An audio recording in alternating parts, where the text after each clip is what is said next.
My God, is Suicide Squad Kill the Justice League a pathetic woke mess, guys? I'm glad I still haven't played this to this day. And now apparently it's on sale on the Epic Games store for just $5. And guess what?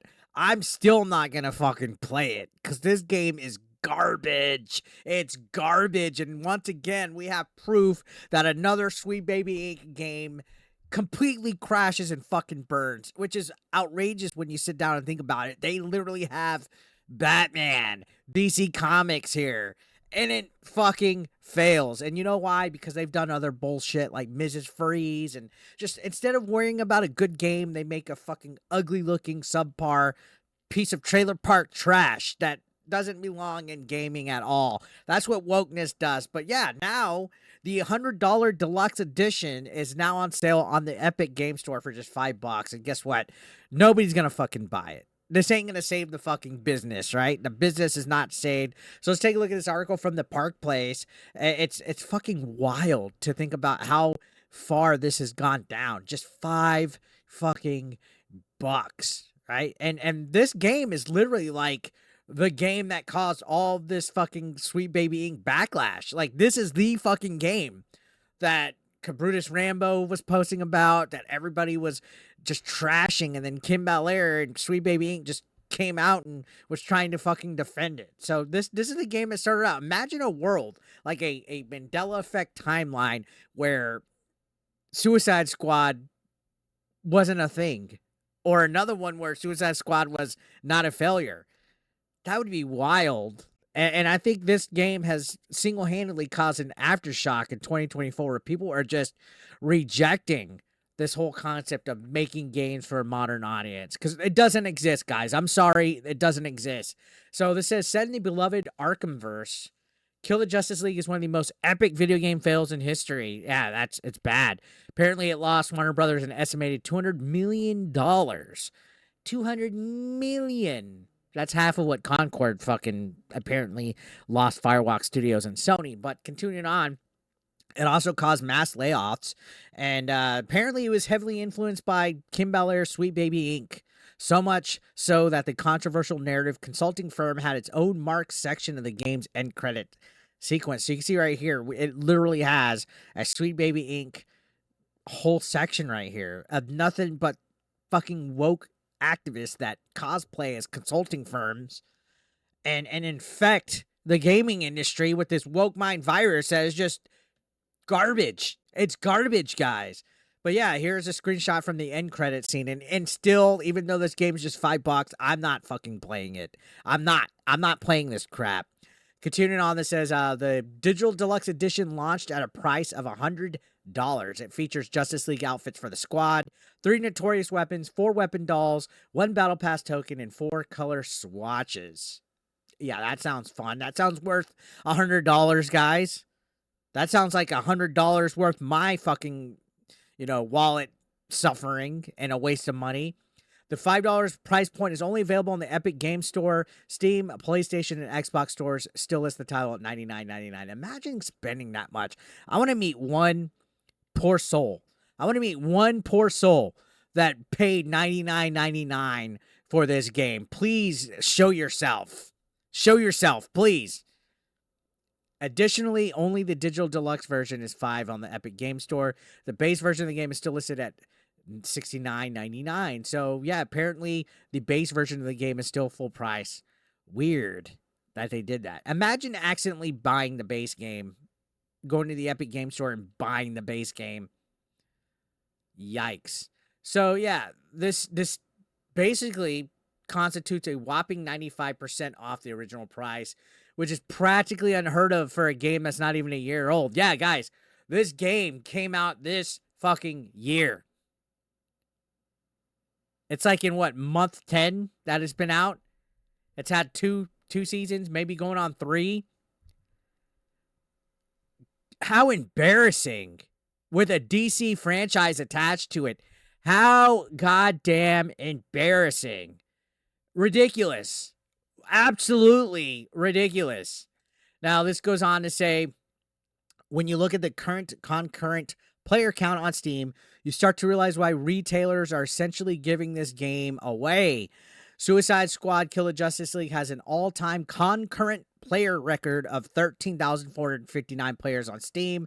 9 months ago, this number was a laughingstock of the gaming world, but it's Woodstock compared to where the game sits now. So the all-time peak in the last 24 hours was 117 players. And then the all-time 9 months ago was 13,000.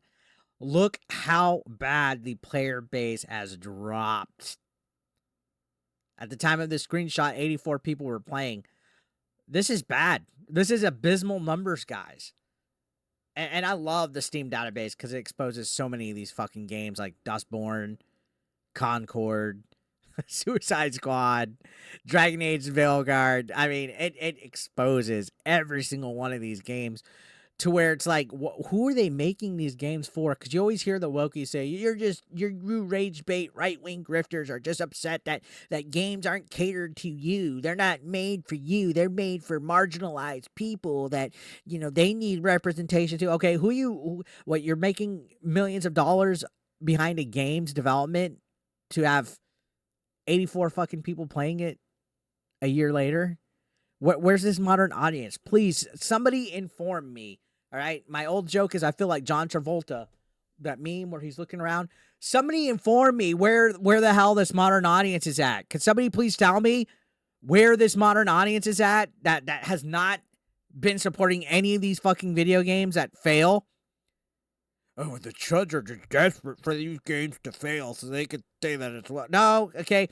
If you gave a fuck about any of your activism and any of your DEI, you would be supporting these games. You would be buying them. And you guys can't even back up what you fucking say at the end of the day. So, piss poor numbers here. Piss poor numbers. Terrible, terrible, terrible. So, continuing on, this says, as of this writing, the game only has 84 people playing worldwide. And it talks about how the last 24 hours has seen a peak of 117. The title's a live service game, and the strategy seems to be dangling the Suicide Squad Deluxe Edition in front of players at a low price with the intent of bringing them in and making money off them through microtransactions. Apparently, they're bringing Batman finally, right? They're bringing Batman into the game finally. It says, it was incredibly controversial upon its release. The game sees players take on the role of Suicide Squad as they battle and ultimately kill members of the Justice League. This includes Batman, who's voiced by the late Kevin Conroy, rest in peace. And one of his final appearances as the Cape Crusader, he's executed by Harley. Spoilers, I know we're not going to play any of this via a gunshot to the face. We're not going to play any of this crap. But what were they thinking? Killing off like actual real popular characters that people care about instead of actually fucking up, yeah, Batman. Why didn't they just keep the Gotham series? I mean, they tried it with Gotham Knights as well, where Batman was already dead. Like, why are they all retarded? Why are these game developers all they're trying to be artsy, they're trying to be entertaining, trying to do a different perspective because Batman's a fascist. That's a fucking bullshit, right? So it says the game got people talking about Sweet Baby Inc. for the first time. It brought the actions of Kim Bel-Air and her staff to light. Again, this started it all. All of it. The narrative design firm signs on with major studios for a massive consulting fee to rework game scripts and make them more diverse and inclusive. Since their actions were brought to light, Sweet Baby Inc. has been trying to hide its involvement in upcoming titles, as a mere whiff of Kim Bel-Air's presence is enough to make players steer clear. And yeah, that's right. They even took off all of their projects and their clients off their website. And again, this goes on to recap how Cabrutus Rambo created Sweet Baby Inc. Detective to keep gamers informed, and that employees like Chris Kindred responded to this by trying to target, harass the campaign, and report the page to get Cabrutus's Steam account banned. So this essentially kicked off all this backlash. Shortly after that, Alyssa Mercante wrote her cringe damage control piece on Sweet Baby Inc. saying that it doesn't do what us chuds basically think it does, which it does. Right? They literally gathered to target a user, harass them, and get their account shut down. And then from there, it's just snowballed. Contacting wives, overstepping personal boundaries, trying to write hit pieces on people. And they're the victims, right? So Suicide Squad kicked all this off, and now it's just $5.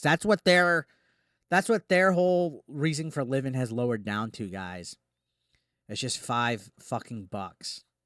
This whole game that caused all this battle is now worth less than a fucking Happy Meal at McDonald's. Let that sink in. That is fucking hilarious.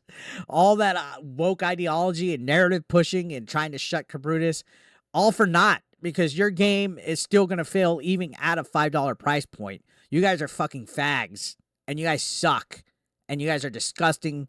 You guys aren't winning at all with your little fucking woke narratives, and you hate to see it.